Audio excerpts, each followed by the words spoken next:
La bona lletra, amb Vicent Ussó. Hola, Vicent, benvingut. Hola, gràcies. Ja estem així tots preparats amb el boli a punt per a prendre nota o gravar o el que siga, o com es fa ara.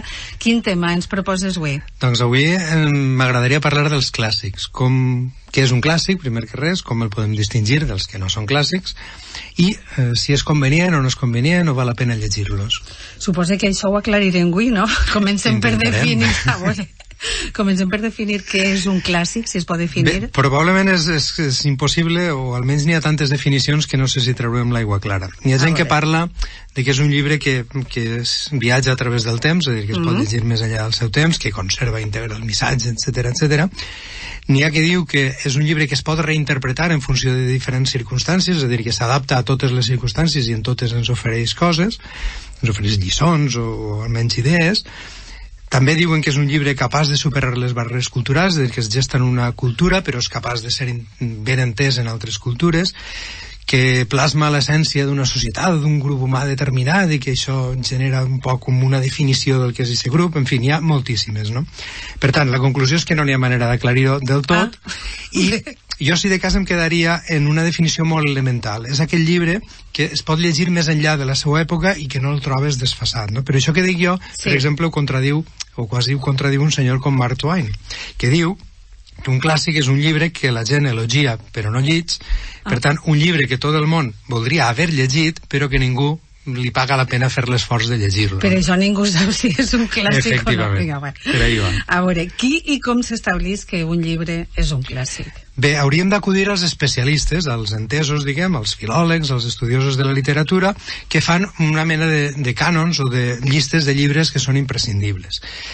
Quins criteris utilitzen? Doncs la qualitat literària i el valor universal. Com a virtuts, diguem, d'esta llista de clàssics o d'este cànon, tindríem que és un patró de referència, és a dir, igual que quan anem a una ciutat desconeguda, agafem una guia que no és la ciutat ni de bon tros a costa, però ens serveix per a introduir-nos, doncs el cànon podria servir per a entendre un poc o per a posar-nos en la història de la literatura d'una manera guiada, diguem, no? Sí.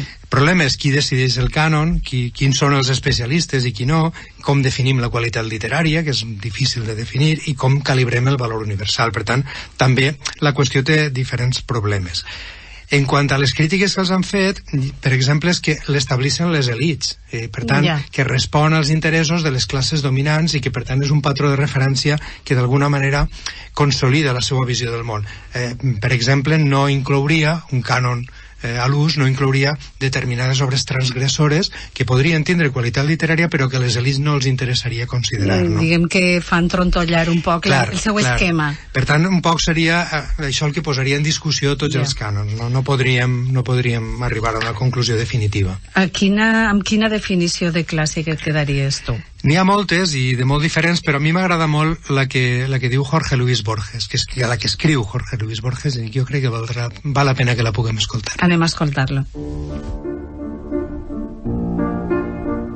Clàssic és aquell llibre que una nació o grup de nacions, o el llarg temps, han decidit llegir com si en les seues pàgines tot fora deliberat, fatal, profund com el cosmos i capaç d'interpretacions sense fi. Previsiblement, aquestes decisions varien. Per als alemanys i austríac, el Faust és una obra genial. Per a altres, una de les més famoses formes del tedi, com el Segon Paradís de Milton o l'obra de Rabelais. Llibres com el de Job, la Divina Comèdia, Macbeth i per a mi algunes de les sagues del nord prometen una llarga immortalitat, però res no sabem del futur, excepte que diferirà del present. Una preferència bé pot ser una superstició. Clàssic no és un llibre, o repetisc, que necessàriament tinga aquest o aquell mèrit. És un llibre que les generacions dels homes, urgides per diverses raons, llegeixen amb previ fervor i amb una misteriosa lleialtat. Està bé això que diu de la misteriosa lleialtat, no? Perquè és misteriosa. Sí, i tant, i sobretot a mi el que m'interessa, bueno, abans de res el fragment pertany a un escrit que es diu sobre els clàssics, per si algú vol llegir-lo sencer, i a mi el que m'agrada és que és una definició molt provisional, és el que el mateix Borges assumís, que aquesta definició de clàssic no pot ser permanent, no pot ser eterna, no? Tu creus que estem obligats a llegir els clàssics? No, que va, en absolut. Jo crec que llegir ha de ser un acte de plaer, que una lectura forçada o obligada, encara que siga per allò de dir he llegit el llibre, va en contra del plaer. Ho vam comentar el primer dia amb els drets dels lectors de PENAC. Jo el que sí que crec és que és recomanable no tindre'ls por i, per tant, intentar abordar-los, no? Si no ens agrada, com qualsevol altre llibre, actual o no, clàssic o no, el podem deixar, que no passa res. Però sí que val la pena que ho provem, perquè probablement d'entre tots els clàssics en trobarem molts que expliquen, al nostre parer, al nostre gust, grans històries que tenen grans personatges i de la lectura dels quals podrem fruir molt, no? Per tant, val la pena. I tant, tinguérem un debat per Twitter arran dels programes sobre si alguns clàssics estaven sobrevalorats. No anem a definir-nos sobre títols en concret, però sí que estem donant aquesta explicació que és més general, no? Creus que els clàssics s'han de llegir en escoles i instituts?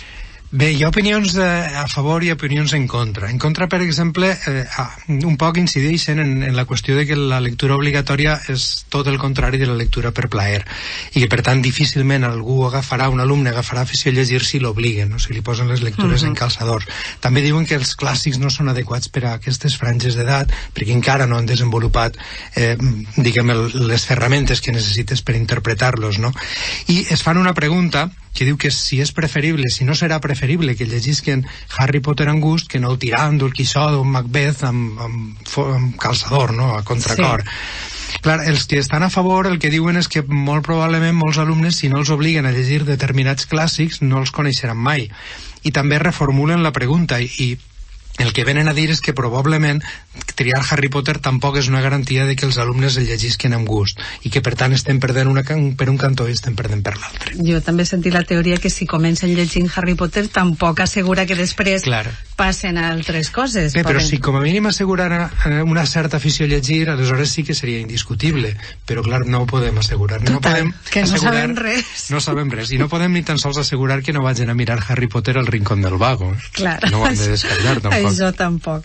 Bé, anem als microrelats dels oients. Atenció a les instruccions. Llegiu els vostres microrelats i envieu-los per WhatsApp al 687 61 68 90. Repetim, 687 61 68 90. Envieu 2 missatges de veu. En el primer heu de dir el nom, d'on sou, l'edat, si voleu, i el títol del relat. I en el segon, llegiu el relat. I anem a escoltar el relat que hem programat per avui, que es titula Història d'un caixer. Lucrècia Mora, soc de València i tinc 51 anys. Història d'un caixer, inspirat en el poema Humiliació, del meu amic Rafael Casanova. El nino va ser el primer a tancar els ulls.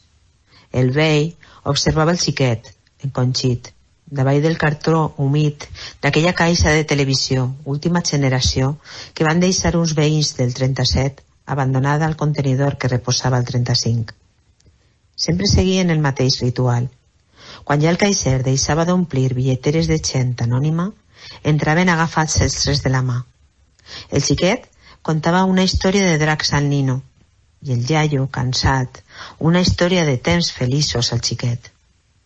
Ell es contava a si mateix que algun dia alguna cosa canviaria i s'agafarien de la mà per anar a la platja a saltar ones i contar núvols. Però això mai va arribar.